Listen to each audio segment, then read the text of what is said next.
Welcome, my friends. Have you ever thought about how big God is and how small he can be in your life? Which means even the smallest detail, when we go to the next verse, we're going to get a chance to see it in language, history, and context. It's amazing. Jonah chapter 1, verse 4, here we come.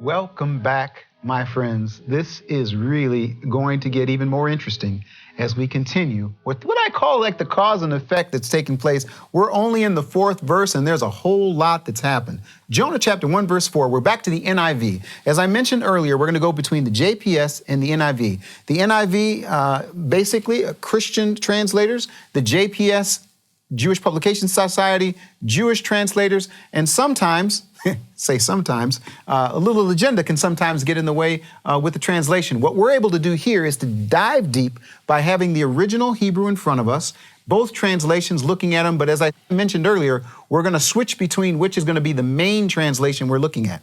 The NIV, Jonah chapter 1, verse 4, then the Lord sent a great wind on the sea, and such a violent storm arose that the ship threatened to break up. Seems pretty clear. However, if we look at the first Hebrew letter, it's a Vav, and it's Vayehovah. That Vav does a really powerful thing. That Vav is kind of telling us, okay, and one possibility, but another possibility, then another possibility. But what I love about it is that it's actually introducing the subject, which happens to be Yehovah, at the beginning of the sentence. Oftentimes you'll have a verb and then the subject, but in this situation, we've got the subject right off the top to let everyone know, as I mentioned a little earlier, he can be big and he can get small. He can get into the details of our life. So at the beginning of the sentence, followed by this particular verb, it serves to emphasize the one who's doing the action. The question is, who on the ship knows who is doing the action? There is a surprise coming. Okay, here's the part I love. Now what it says is, Vayehovah Hatil. This word, Hatil, the NIV is saying he sent a great wind. Actually, the word would be better translated as he threw or he pitched. He aimed. Literally, it's like he's on the mound and he doesn't know how to throw anything except for a strike. He knows exactly where he's going to throw this at that particular part of the sea because he has his prophet that's there that's trying to run away. So what does he do? Yehovah pitched. He threw a great wind. It's the Ruach Gedolah. I mean, this is like supposed to help us to think about like Genesis chapter 1 and the Ruach Merhefet was hovering over the face of the water. This is something that's supposed to make us think about the fact that the sea, as big as it is, can be the place where he's going to do this very small and intentional action. He throws the great wind into the very spot where Jonah was located on the sea. Another way of thinking of it is like it's like having a dartboard. And you know, here's the dartboard. I don't know how good you are at darts, but he throws a bullseye every single time. He's like, throws a dart, boom, hits him with the great wind on the sea. Now, again, Vayehovah Hatil Ruach Gedolah El Hayam. Ruach Gedolah, 1 Kings chapter 19, verse 11. Yehovah said, go out and stand on the mountain in the presence of Yehovah, for Yehovah is about to pass by. And then it says, Ruach Gedolah. Then a great and powerful wind tore the mountains apart and shattered the rocks before Yehovah. Now, here's the point. When he throws the Ruach Gedolah, this great wind, this isn't just like any storm that you and I would know. And in fact, this is such a powerful storm. We're going to see the reaction of the professional sailors to let you know that this is the real deal. And it says in the NIV, and such a violent storm arose. Now you got to ask this question. Who is this God that he commands the wind and the waves? Psalm 65:5 says this, "You answer us with awesome deeds of righteousness, O God, our Savior, the hope of all the ends of the earth and of the farthest seas, who formed the mountains by your power, having armed yourself with strength, who stilled the roaring of the seas, the roaring of their waves, and the turmoil of the nations." Psalms 89, 8 and 9. "O Yehovah God Almighty, who is like you? You are mighty, O Yehovah, and your faithfulness surrounds you. You rule over the surging sea. When its waves mount up, you still them." Isaiah 51:10. "Was it not you who dried up the sea, the waters of the great deep, who made a road in the depths of the sea so that the redeemed might cross over?" Surely, when you hear that, you got to be thinking about the most amazing thing that he did with water, which would have been the crossing of the Red Sea. Here, look, 63 verse 11 says this, "Then his people recalled the days of old, the days of Moses and his people. Where is he who brought them through the sea with the shepherd of his flock?" One more, Jeremiah 31:35. This is what Yehovah says, "He who appoints the sun to shine by day, who decrees the moon and the stars to shine by night, who stirs up the sea so that its waves roar. Yehovah Almighty is his name." I won't read these, but I want you to do a little homework. Psalms 24:2, Psalms 33:7, Psalms 74:13, Psalms 77:19, 114:3, 114:5, Isaiah 27:1, and Jeremiah 5:22. Before we get to the next section, let's just go back. It says here that he literally cast, he shot, he threw, he pitched this Ruach Gedolah to the storm. And it was, there's that word again, Vayehi. It happened. It manifest. What? Sa'ar Gadol, a great storm. I mean, this is an amazing storm. And then it says a phrase that in Hebrew, that's one of my most favorite phrases in the Hebrew Bible as it pertains to how it explains what it is just by saying it. That's what we're going to take a look at next. But you do me a favor, read this verse in your translation and then come right back. I can't believe I've done this, folks. Not only like, subscribe, and comment, go to the more section. Below, we've got even more resources that are free for you as we continue in this amazing, exciting, deep dive Bible study into the book of Jonah.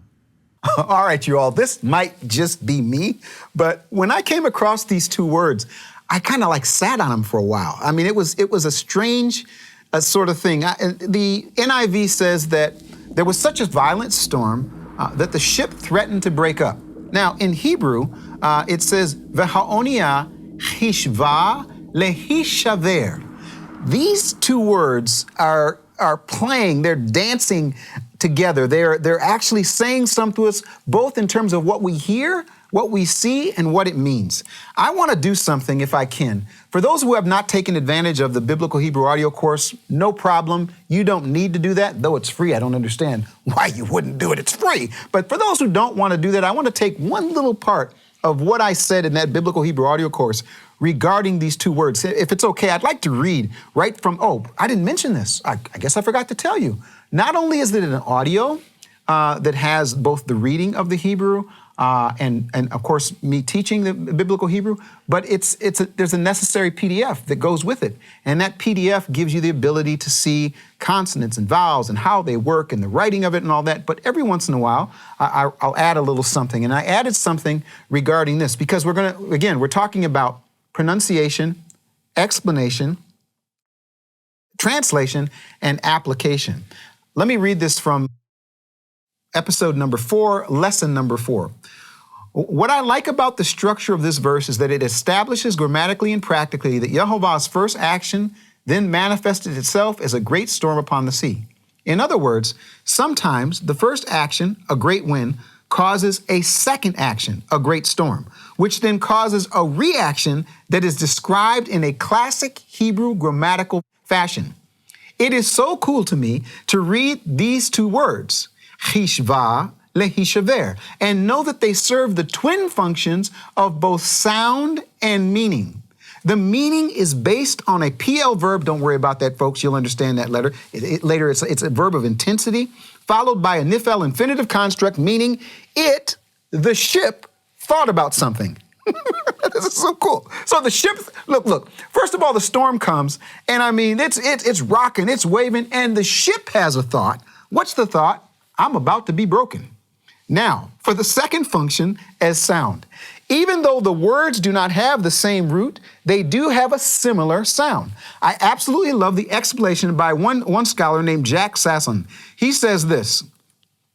He says the phrase chishva lehishaver operates onomatopoeically, attempting to capture the sound of the planks cracking when tortured by raging waters. In other words, when you read this, it's like you get the sound of this ship that's rocking in the waves. I mean, it's getting battered by the Ruach Gedolah and the Sa'ar Gadol, this great storm that was pitched to the water by the Father. In other words, when the Father does something, he doesn't do it halfway. This isn't just like a regular storm. This is not like regular waves. There's something happened so much that even the ship gets a little bit of spotlight in this verse. The ship, through the words, you hear, chishva lehishaver.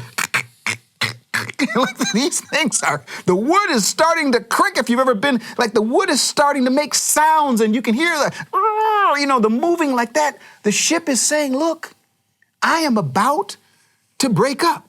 Now, there's just no way you can get that from an English translation. I'm sorry, folks, you just can't. Yehovah sent a great wind on the sea, and such a violent storm arose that even the ship threatened to break up, the NIV. Psalms 107, verse 25. For he spoke and stirred up a tempest that lifted high the waves. I mean, who is this? Who is this God? He decides, I decide I want to speak to Jonah. I mean, think about it. Once Jonah decided to leave, why didn't the Father just say, okay, I'll get somebody else? Why is he going to go through all of this just to get Jonah's attention? Who is God? And who is Jonah? And the more we read in this powerful story, in this amazing book, I mean, this book is so filled with information, inspiration, and revelation, I can't get out of it. Now, what we're going to try to do is this. We're trying to simply take 7 verses, just for the first part of this. This is like a pilot. And maybe some people say, Keith, who cares about chishva lehishaver? Who cares? That doesn't help me understand. Maybe for those like me that want to go deeper, this is the way we can do it.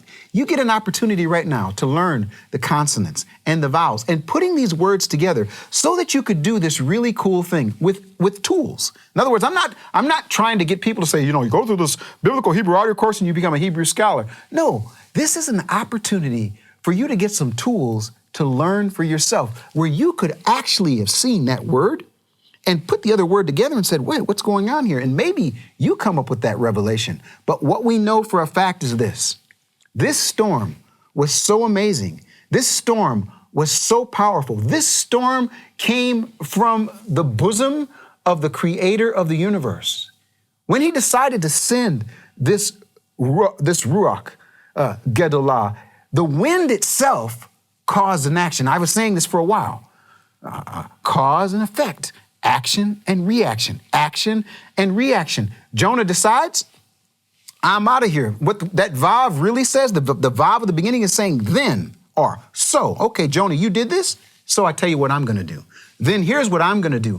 I am going to send such a strike into the ocean that when this Ruach Gedolah hits the water, it's going to create an amazing storm, a huge storm. And I bet you it was instant. It was right now, kind of like who he is. He was, he is, he shall be. When he was, he is, he shall be sent forth. This Ruach Gedolah, this storm caught everyone's attention, even the ship.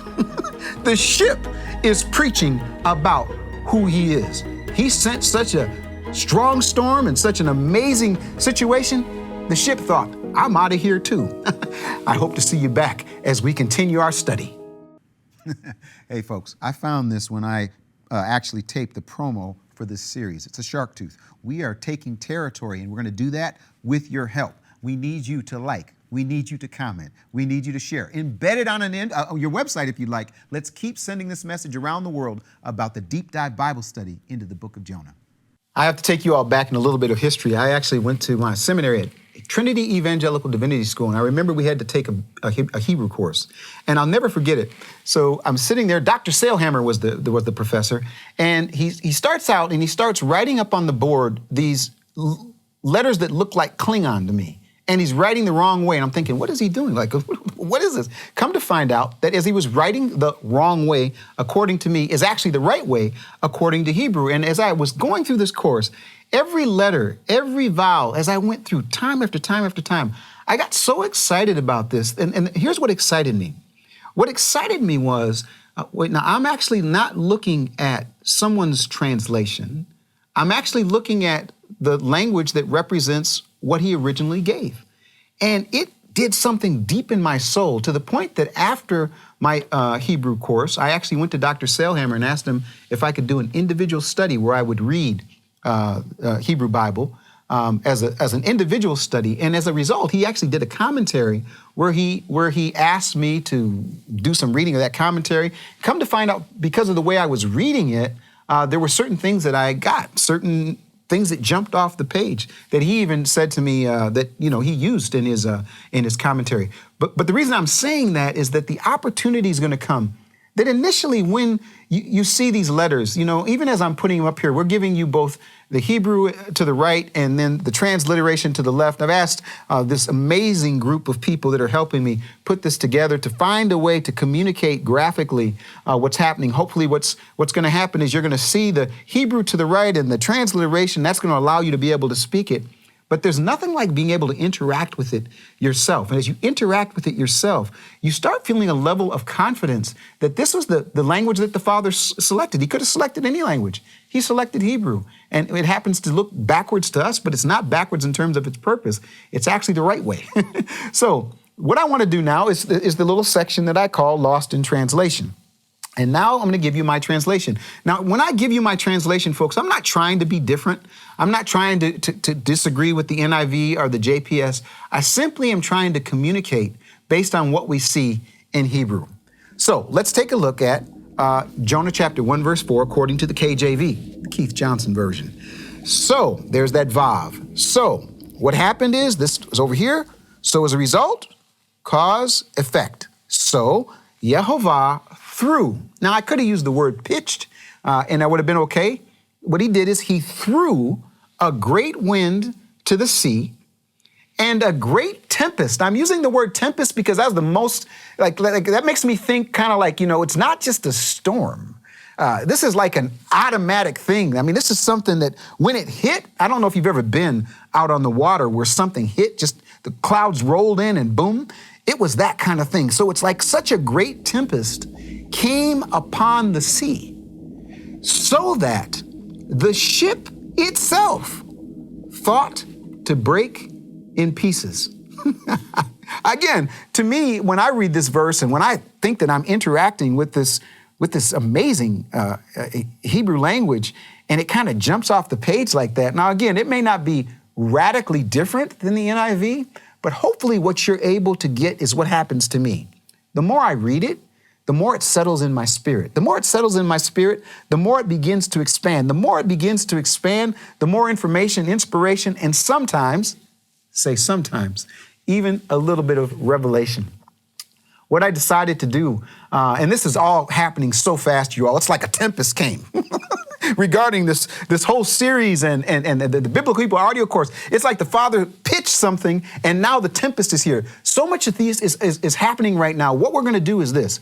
I'm not only going to give you the Biblical Hebrew audio course free, the first 7 episodes, with a PDF, but in the PDF, I'm actually going to add the application commentary. So you're going to be able to get the pronunciation, the explanation, the translation, and also the application. Now, my hope is that as a result of you interacting with what we've done here, you take this particular platform as you're listening to me here, you go to the Biblical Hebrew Audio Course, which is free, you're reading the PDFs, and you're getting a chance to put all this information together. And I'm convinced that some of you are going to go even further. You're going to probably be able to write your own pronunciation, explanation, translation, and application. And that's what my hope is.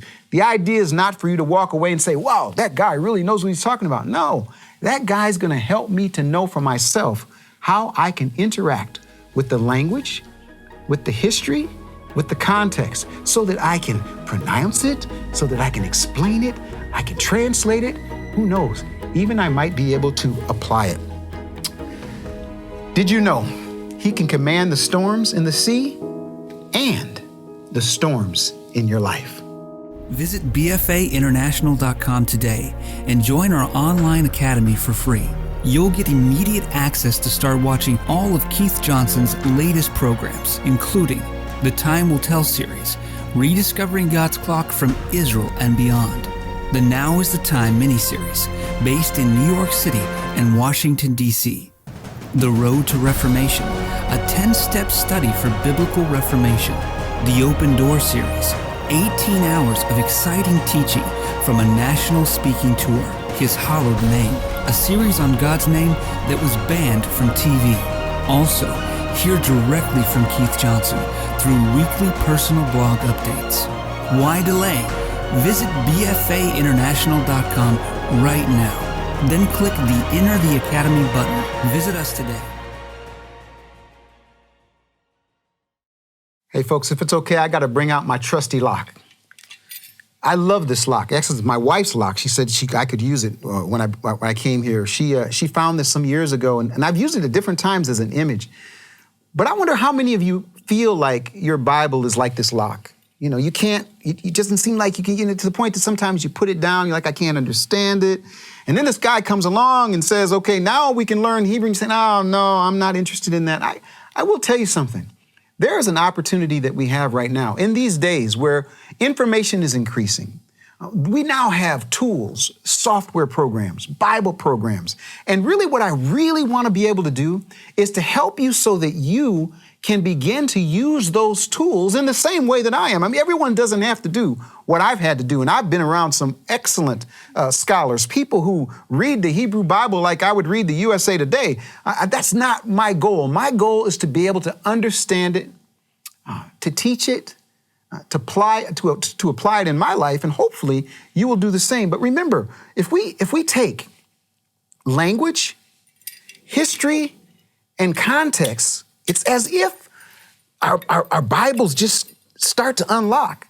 Now, with this program, what I'm saying to you is, hey, I'm going to give you a little bit of pronunciation, a little bit of explanation, the KJV translation, and especially the application. Between all 7 of these things, I am convinced you're going to experience what I've experienced, and that is to understand this word in a way that is so practical, so powerful, so impactful that you just can't put it down. That's my hope for you. We've now made it through 4 verses. We've got 3 verses left. Hopefully you've taken advantage of the free Biblical Hebrew audio course. If not, keep on reading with us, but let's now move to the next verse where the sailors get a chance to speak.